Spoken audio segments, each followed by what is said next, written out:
ಕುರುಬ ಸಮುದಾಯದ ಬಗ್ಗೆ ಕೇವಲವಾಗಿ ಮಾತಾಡಿದ್ರು. ಅವ್ರ ಮೇಲೆ ಈಗಾಗಲೇ FIR ರಿಜಿಸ್ಟರ್ ಆಗಿದೆ. ಚಲವಾದಿ ನಾರಾಯಣ ಸ್ವಾಮಿ ಅಣ್ಣವರೇ, ನೀವು ವಿರೋಧ ಪಕ್ಷದ ಸ್ಥಾನದಲ್ಲಿದ್ದೀರಾ, ಮೋಸ್ಟ್ಲಿ ನೀವು ಅಧ್ಯಯನ ಮಾಡ್ತೀರಾ ಅಂತ ನನಗೆ ಅಂದ್ಕೊಂಡಿದ್ದೆ. ಬಟ್ ನಿಮ್ಮ ಸ್ಟೇಟ್ಮೆಂಟ್ ನೋಡಿದ್ರೆ ನೀವೇನ ಓದೋದೇ ನಿಲ್ಲಿಸ್ಬಿಟ್ಟಿದ್ದೀರಾ. ಯಾಕೆ ಅಂದರೆ ಸರ್, ತಮಗೆ ಗೊತ್ತಿರಲಿ, 1977ವರೆಗೂ 1977ರವರೆಗೂ ಕುರುಬ ಸಮುದಾಯ STಯಲ್ಲೇ ಇತ್ತು. ಕುರುಬ ಸಮುದಾಯ 1977ರವರೆಗೂ ಕುರುಬ ಸಮುದಾಯ STಯಲ್ಲೇ ಇದ್ದಿದ್ದು.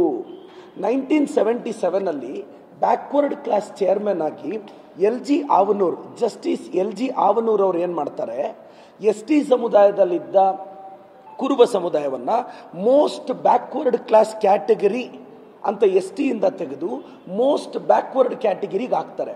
ಅಂದರೆ 1977ವರೆಗೂ STಯಲ್ಲಿದ್ದ ಕುರುಬ ಸಮುದಾಯ ಮೋಸ್ಟ್ ಬ್ಯಾಕ್ವರ್ಡ್ ಕ್ಲಾಸ್ ಕ್ಯಾಟಗರಿಗೆ ಬರುತ್ತೆ.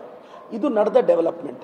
ಈಗ ಕುರುಬ ಸಮುದಾಯದವ್ರು ಏನು ಕೇಳ್ತಾ ಇದ್ದಾರೆ, ಸರ್ ಸಿನ್ಸ್ ಇಂಡಿಪೆಂಡೆನ್ಸ್ ನಾವು STಯಲ್ಲಿದ್ವಿ, ಸೊ ದಯವಿಟ್ಟು STಗೆ ಹಾಕ್ಕೊಡಿ ಅಂತ ಒಂದು ರೆಕಮೆಂಡೇಶನ್ ಕೊಟ್ಟಿದ್ದಾರೆ. ಇದನ್ನು ತೀರ್ಮಾನ ಮಾಡಬೇಕಾಗಿರೋದು ಸೆಂಟ್ರಲ್ ಗೌರ್ಮೆಂಟು ಮತ್ತು ಸೆಂಟ್ರಲ್ ಏಜೆನ್ಸೀಸು.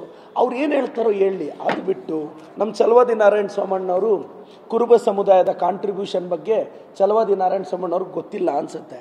ಅಣ್ಣ, ದಕ್ಷಿಣ ಭಾರತವನ್ನು ಸರಿಸುಮಾರು 325 ವರ್ಷಗಳ ಕಾಲ ಕುರುಬರು ರೂಲ್ ಮಾಡಿರೋದು.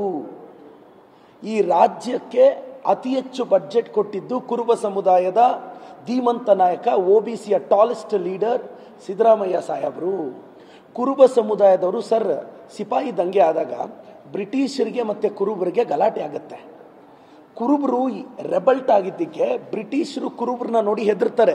ಇದು ನಾನು ಹೇಳಿದ್ದಲ್ಲ, ಕರ್ನಾಟಕ ವಿಶ್ವವಿದ್ಯಾಲಯದ ರಿಸರ್ಚ್ ಪೇಪರ್ ಹೇಳುತ್ತೆ.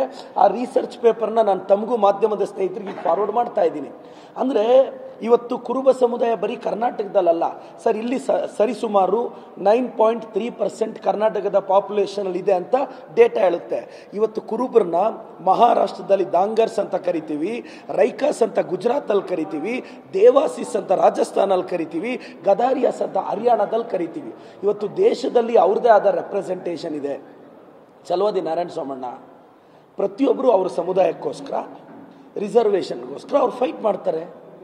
ನೀವು ಯಾಕೆ ಒಂದು ಅತಿ ಹೆಚ್ಚು ಪ್ರಬಲವಾಗಿರೋ ಒಂದು ಸಮುದಾಯದ ಬಗ್ಗೆ ಕೇವಲವಾಗಿ ಮಾತಾಡ್ತೀರಾ? ಈಗ ನಾನು ಒಂದು ಹಿಂದುಳಿದ ಸಮಾಜದ ಬಲಿಜ ಸಮುದಾಯದವನು ಸರ್. ನನ್ನ ಕಮ್ಯುನಿಟಿ 2Aಯಲ್ಲಿತ್ತು. ಕಾರಣಾಂತರಗಳಿಂದ 2Aಯಿಂದ ನನ್ನ ಕಮ್ಯುನಿಟಿ ಆಚೆ ಬಂತು. ನಮ್ಮನ್ನೀಗ 3Aಗೆ ಹಾಕಿದ್ದಾರೆ. ನಾವು ತುಂಬ ವರ್ಷಗಳಿಂದ, ನಾನು ಚಿಕ್ಕವನಾಗಿದ್ದಾಗಿಂದ ನಮ್ಮ ಸಮುದಾಯದ ಹಿರಿಯರು ಫೈಟ್ ಮಾಡ್ತಾನೆ ಇದ್ದಾರೆ.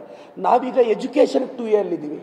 ನಾವೀಗ ಎಂಪ್ಲಾಯ್ಮೆಂಟ್ಗೂ ನಮ್ಮ ಸಮುದಾಯದ ಮಕ್ಕಳಿಗೋಸ್ಕರ 2A ಕೇಳ್ತಾ ಇದ್ದೀವಿ. ನಾನು ಈಗ ಮುಖ್ಯಮಂತ್ರಿಗಳನ್ನ ಒತ್ತಾಯಿಸ್ತಿದ್ದೀನಿ, ಸರ್ ನಮ್ಮನ್ನು 2Aಗೆ ಹಾಕ್ಕೊಡಿ ಸರ್, ಅವಕಾಶ ಮಾಡಿಕೊಡಿ ಸರ್. ಮೊನ್ನೆ ಬ್ಯಾಕ್ವರ್ಡ್ ಕ್ಲಾಸ್ ಕಮಿಷನ್ ರಿಪೋರ್ಟಲ್ಲೂ ಮೀಟಿಂಗಲ್ಲೂ ನಾನು ರಿಕ್ವೆಸ್ಟ್ ಮಾಡಿದ್ದೀನಿ. ಅವ್ರವ್ರ ಸಮುದಾಯಕ್ಕೆ ಅವರು ಫೈಟ್ ಮಾಡ್ತಾರೆ. ಕುರುಬ ಸಮುದಾಯದವ್ರು ST ಕೇಳ್ತಾ ಇದ್ದಾರೆ. ಅದು ಕೇಂದ್ರಕ್ಕೆ ಬಿಟ್ಟಿದ್ದು. ಚಲವಾದಿ ನಾರಾಯಣ ಸ್ವಾಮಣ್ಣ ಯಾಕೆ ಮೂಗು ತೋರಿಸ್ತಾರೆ? ಹೋಗ್ಲಿ, ಅವ್ರಿಗೆ ಗೊತ್ತಿದೆಯಾ ಕುರುಬ ಸಮುದಾಯದ ಕಾಂಟ್ರಿಬ್ಯೂಷನ್ ಬಗ್ಗೆ? ದಯವಿಟ್ಟು ಚಲವಾದಿ ನಾರಾಯಣ ಸ್ವಾಮಣ್ಣ, ನೀವು ವಿರೋಧ ಪಕ್ಷದ ನಾಯಕರಿದ್ದೀರಾ, ಸ್ವಲ್ಪ ಓದ್ಕೊಂಡ್ರೆ ಅನುಕೂಲ ಆಗುತ್ತೆ. ಏಕಾಏಕಿ ಬಾಯಿಗೆ ಬಂದಿದ್ದು ಮಾತಾಡ್ತೀರಾ. ಅಸ್ತಿತ್ವದ ಕೊರತೆ ಆದಾಗ ಹೀಗೆ ಆಗೋದು ಚಲವಾದಿ ನಾರಾಯಣ ಸ್ವಾಮಣ್ಣ.